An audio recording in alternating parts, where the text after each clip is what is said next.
Okay, this is the second week. We have a more involved lecture. Longer, in other words.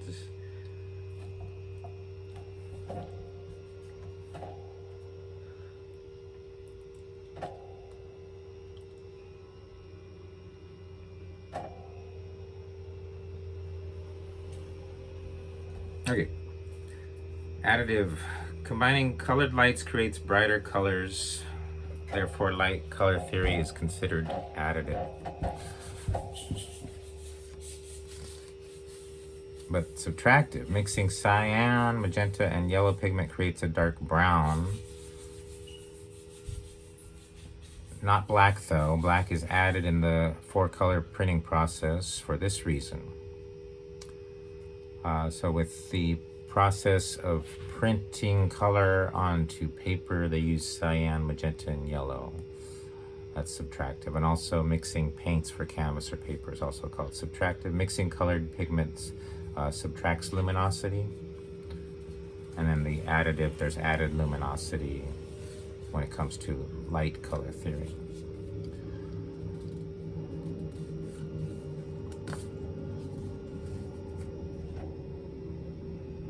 Think about the light in your room.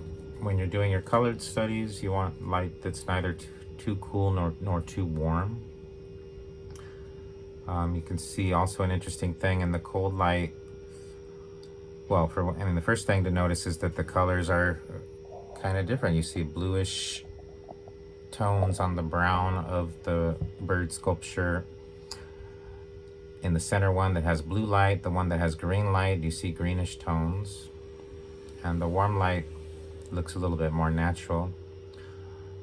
And then it's interesting, in the cold light you see a warm cast shadow, in the warm light you see a cool cast shadow. But yeah, try to be in a space that's neither too warm nor too cool as far as the lighting goes.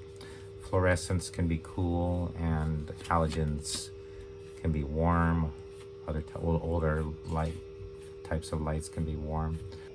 Some lights an even switch between warm and cool. So there's certain kinds of light bulbs that are able to do that. So look at what kind of light you have in your workspace.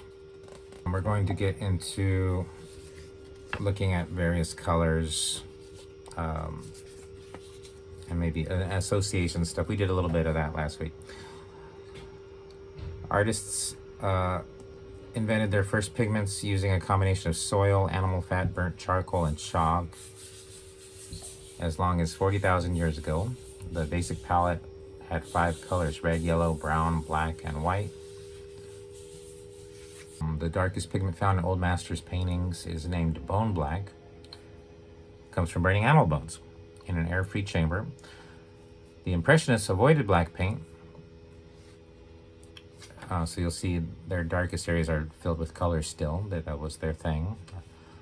American artists in the 50s and 60s of last century returned to black with a vengeance, such as Frank Stella, Richard Serra, Ed Reinhardt. They all created monochromatic black paintings, stripping the canvas of any subject matter other than the paint itself.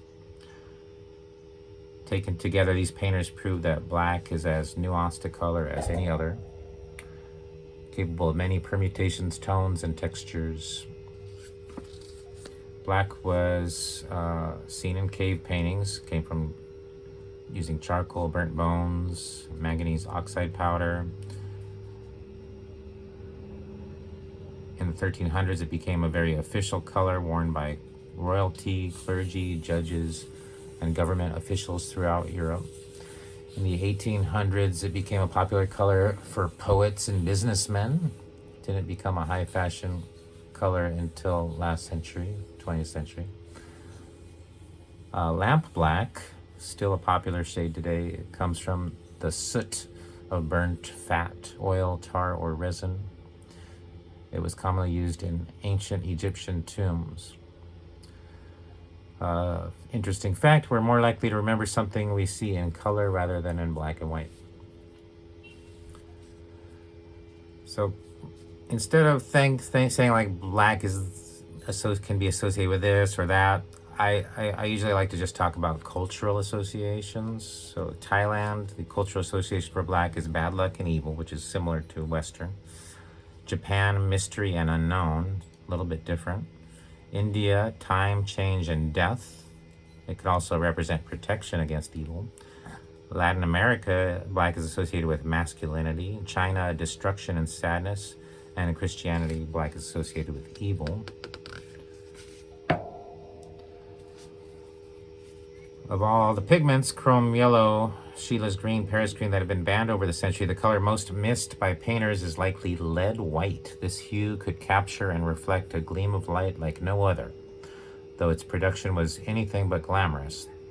The 17th century Dutch method for manufacturing the pigment involved layering cow and horse manure over lead and vinegar. After 3 months in a sealed room, these materials would combine to create flakes of pure white.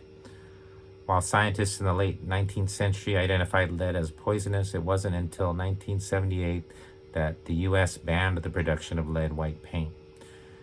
In this era, Robert Rauschenberg, Robert Ryman, and Agnes Martin turned to titanium, and other artists, of course, they're just naming, I took this from a website, they're just naming big names, but turned to titanium and zinc whites to create monochromatic white paintings, while artists like Dan Flavin bypassed pigments altogether in sculptures that emitted white light directly.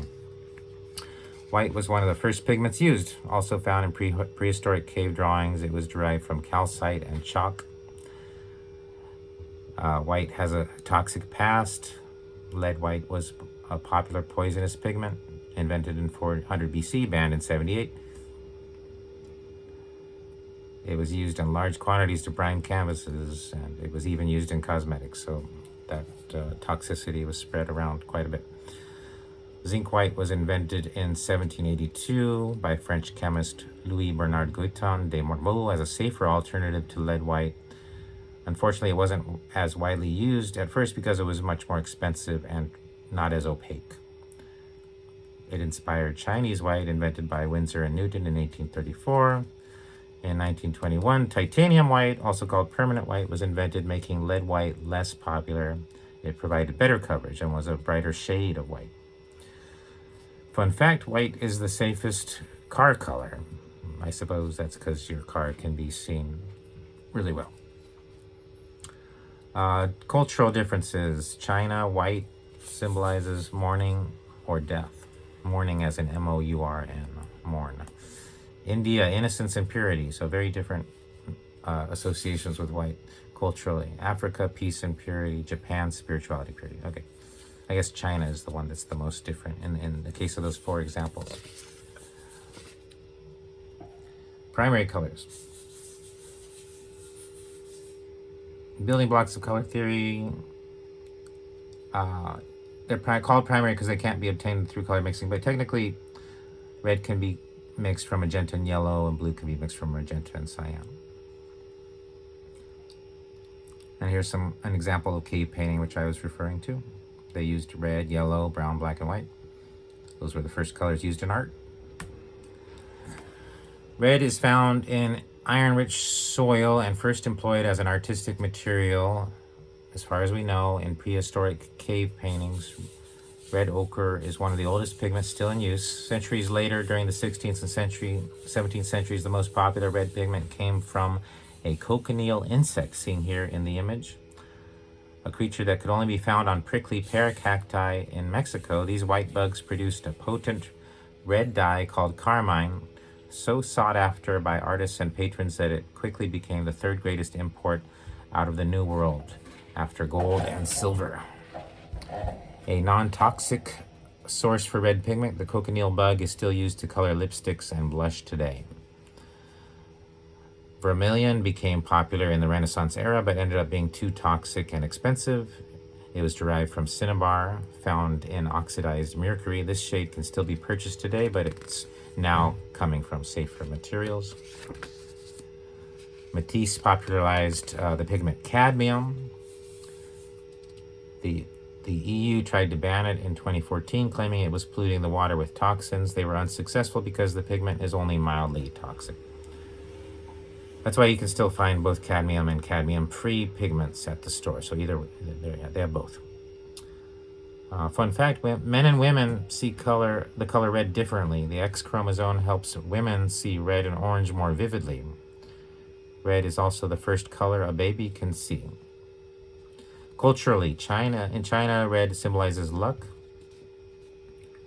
In Swana countries, aka Middle East, it's danger. In India, purity. Brides often wear red. In Latin America, religious devotion. Yellow.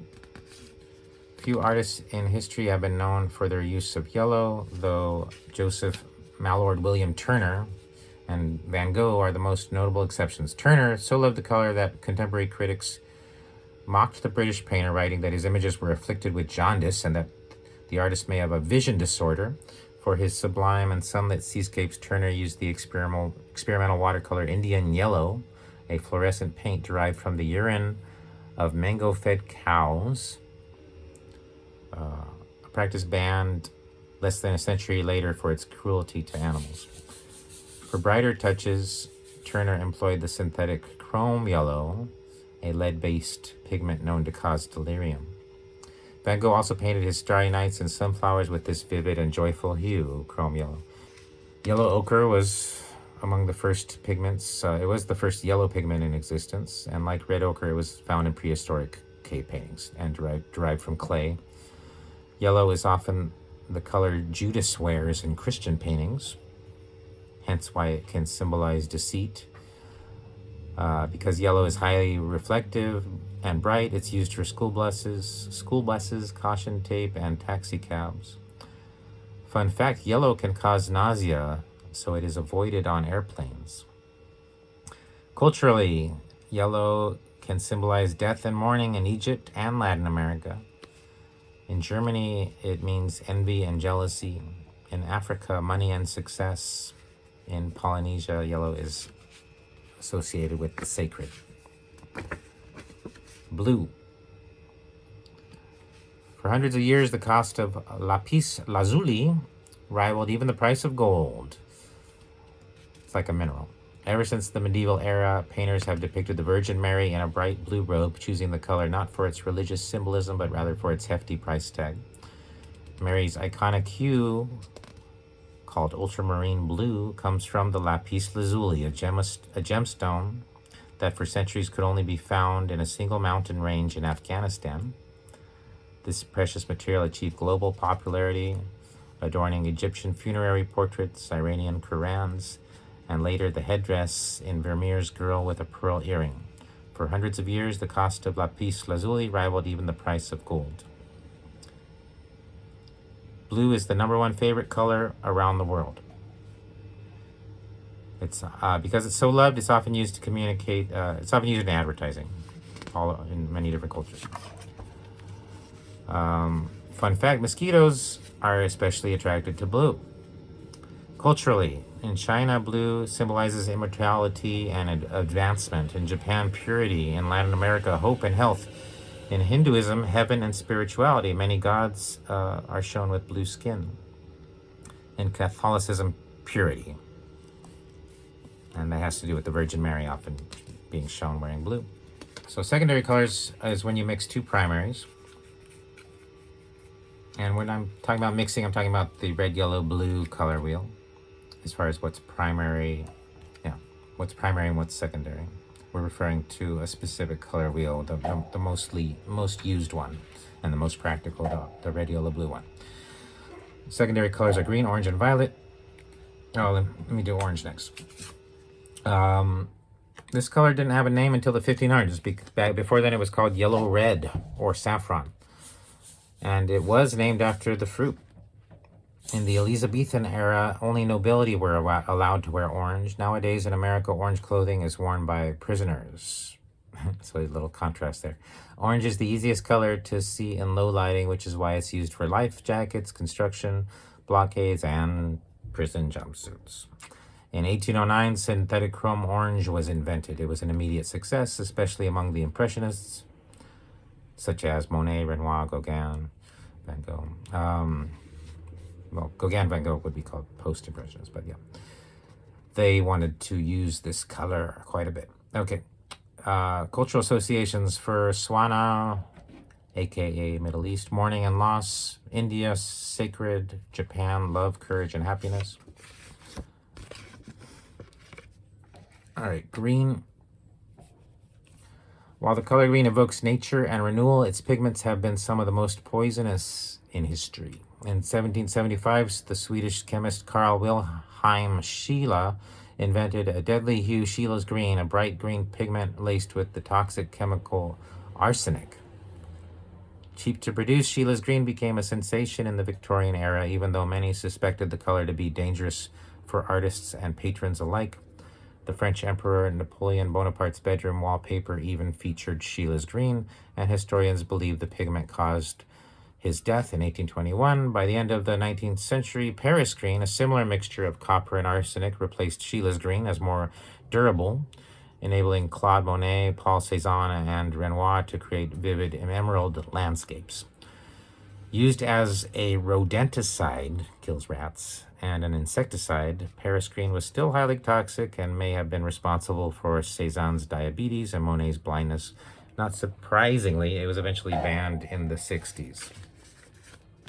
Fun fact, green is the color used in night vision goggles because the human eye can interpret the most shades of this color.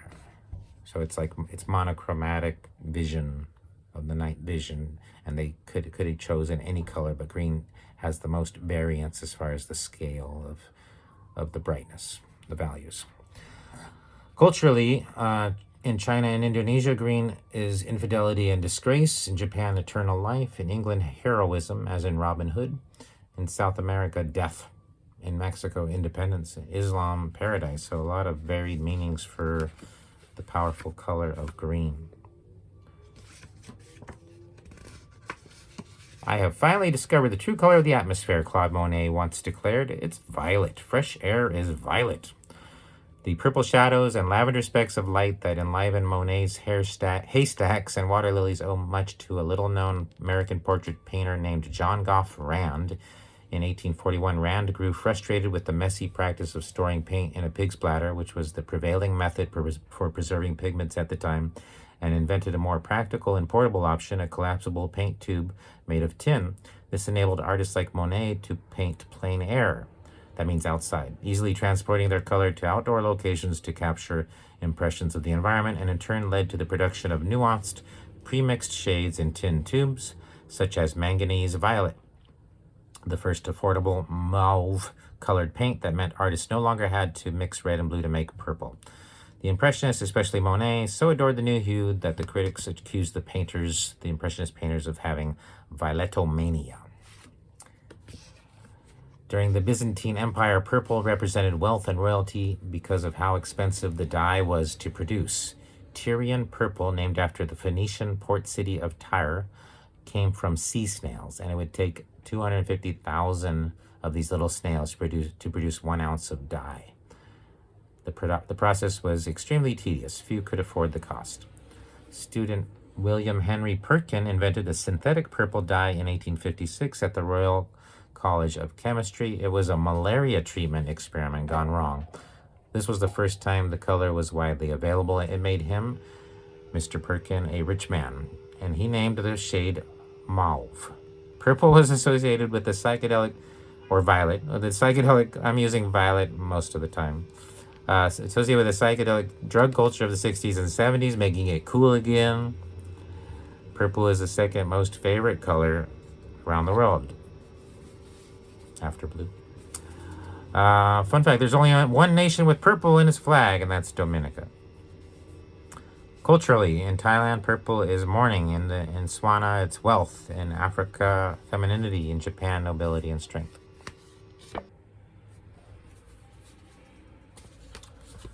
All right, the color wheel, a visual representation of the relationships between colors. It's a thought system. It's a way of helping you organize your thoughts about relationships of colors, predicting the behavior of colors. So its purpose has to do with how practical it is to use, there's one that's more scientifically accurate and one that's more practical. The more scientifically accurate is the CMY. Being aware of the scientifically accurate is helpful because also of its relationship with RGB. You can see there's like an inverse when it comes to the secondary colors of the here on the bottom of this slide between the RGB and CMY. But the RYB is the one we use mostly, red, yellow, blue. It's more practical. It has even spacing. It's not as scientifically accurate, but it just helps with the purpose of thinking about color relationships. We've got the, and that's this one here in the middle. We've got red, blue, and yellow. If you mix blue and yellow, you get green. Green is opposite of red. All these relationships that you'll learn about even more as we go, but you've already been learning about. They all make sense and they're easy to remember. CMY is a little bit more confusing, even though it's more scientifically accurate. And then the uneven spacing, you look at the jump between yellow and orange, that's a huge jump compared to here between cobalt and ultramarine, which is a kind of tiny in comparison. Another weird thing with CMY, the complements will dull and darken, which is normal, but the blue and yellow just turns to slightly dull greens. They're not even that dull.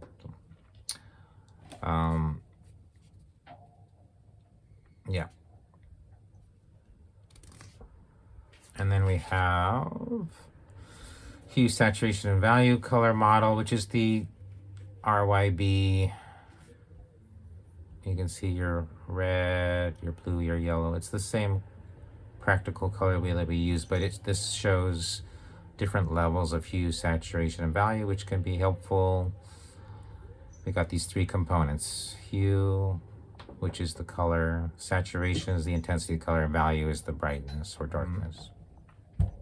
As far as value, yellow is the most luminous color, and violet is the least luminous. So violet is the darkest when it comes to prismatic. So prismatic would be like the pure form of the color. A chromatic gray it's grayish, but it has color. Chromatic means having color. So it's often referring, chromatic gray is often referring to the cool chromatic grays, such as a bluish, greenish, or violet hue to the gray. If it's warm, we're just going to call it brown most of the time. This is just the way we, culturally, what we do. We call it brown. The brown could have hints of red, orange, or yellow, but it's a chromatic gray. There's muted colors. They range all the way from dulled prismatic gray to chromatic gray. So you can see here muted colors.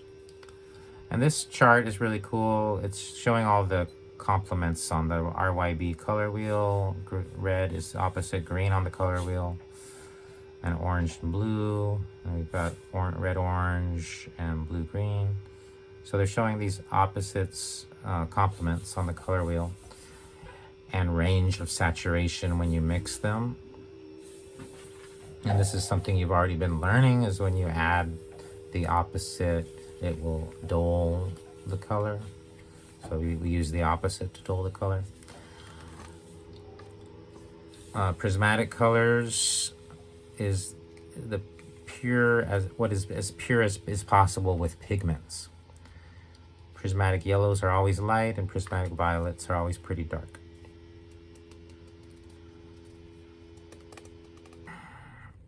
And saturation is the relative purity of a color. If you can lower the saturation by mixing the complement, that's subtractive.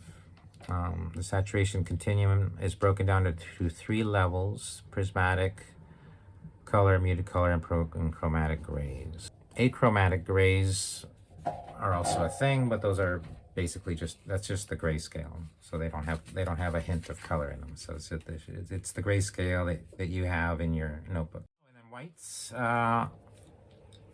Lead whites are warm, zinc whites are cold, titanium whites are warm. Cold as in it has a faint brown or bluish gray quality in daylight.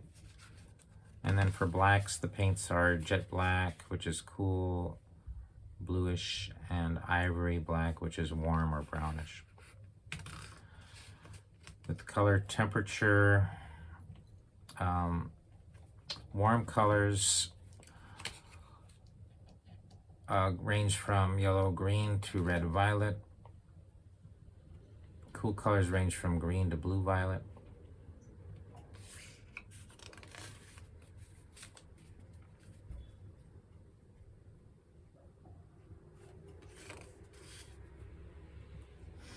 Okay, well, I hope you enjoyed this big presentation, which is all the main topics of week 1 and 2 that I wanted to get into. Thank you for watching. See ya.